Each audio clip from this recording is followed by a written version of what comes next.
लोगों की इतनी जुर्रत हमारे बीच में आ गए।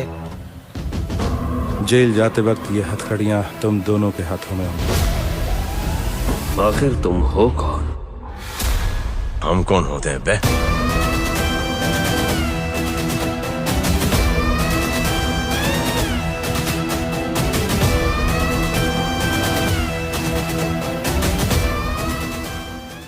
साल था 1944। दूसरा विश्व युद्ध अपने अंत की ओर बढ़ रहा था। पर्ल हार्बर अटैक के बाद अमेरिका जापान को सबक सिखाने की तैयारी में था। 26 दिसंबर 1944 को जापानी इंपीरियल आर्मी के सेकेंड लेफ्टिनेंट हीरो ओनिडा को फिलीपींस में लुबांग के छोटे से द्वीप पर भेजा गया। उसे आदेश दिया गया था कि जितना भी हो सके अमेरिकी सेना के मूवमेंट को रोके। उसे हर कीमत पर अपनी जंग जारी रखनी थी और कभी सरेंडर नहीं करना था। इसी आदेश के साथ हीरो ओनिडा अपनी टीम के साथ निकले। अमेरिकी सेना ने पूरी ताकत से हमला किया और फरवरी 1945 में लुबांग द्वीप पर कब्जा कर लिया। बहुत से जापानी सैनिक या तो मारे गए या उन्हें सरेंडर करना पड़ा, लेकिन सेकेंड लेफ्टिनेंट हीरो ओनिडा और उनके 3 साथी किसी तरह जंग में छिपे रहे। उन्होंने वहीं से अमेरिकी फौज और उनका साथ दे रहे लोगों के खिलाफ गुरेला जंग छेड़ दी। वे उनकी सप्लाई लाइन पर हमला करते, भटके सैनिकों और सैन्य टुकड़ियों पर हमला करते और जिस तरीके से भी बन पड़ता अमेरिकी सेना के मूवमेंट को रोकने की कोशिश करते।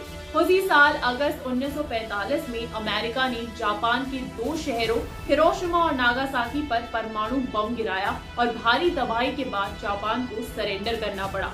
दूसरे विश्व युद्ध की समाप्ति का ऐलान हो गया। अब भी हजारों जापानी सैनिक प्रशांत महासागर के द्वीपों में बिखरे पड़े थे और ज्यादातर हीरो ओनिडा की तरह जंगलों में छिपे थे। उन्हें ये पता ही नहीं था कि युद्ध समाप्त हो चुका है। ये छिपे हुए सैनिक पहले की ही तरह हमला और लूटपाट करते रहे।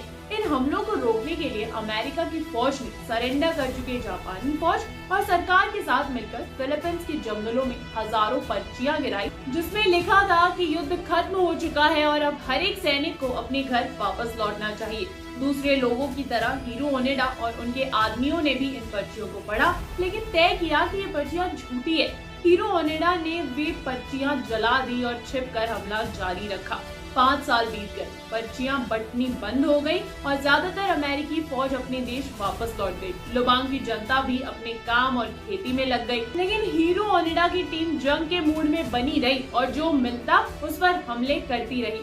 परेशान होकर फिलीपींस की सरकार ने नई पर्चियां छपवा कर उन्हें जंगल में गिरवाया, जिसमें लिखा था, बाहर आ जाओ, युद्ध खत्म हो गया, तुम लोग हार गए हो।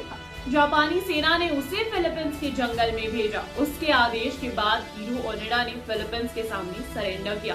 फिलीपींस की सरकार ने वॉर रूल के तहत उसे माफी दे दी और जापान वापस जाने भी दिया। कुछ ऐसी ही कहानी होने वाली है फिल्म जवान की भी दोस्तों। आपको कैसी लगी ये कहानी? आप अपने व्यूज हमें कमेंट सेक्शन में जरूर बताइए। तब तक के लिए मैं अंजलि लेती हूँ आप सभी से इजाजत। मिलूंगी आप लोगों को और कुछ इंटरेस्टिंग फैक्ट्स के साथ अपनी नेक्स्ट वीडियो में दोस्तों। तब तक के लिए इस वीडियो को लाइक करें, शेयर करें और हाँ, सब्सक्राइब कीजिए बॉलीवुड स्टूडियोज को। नमस्कार।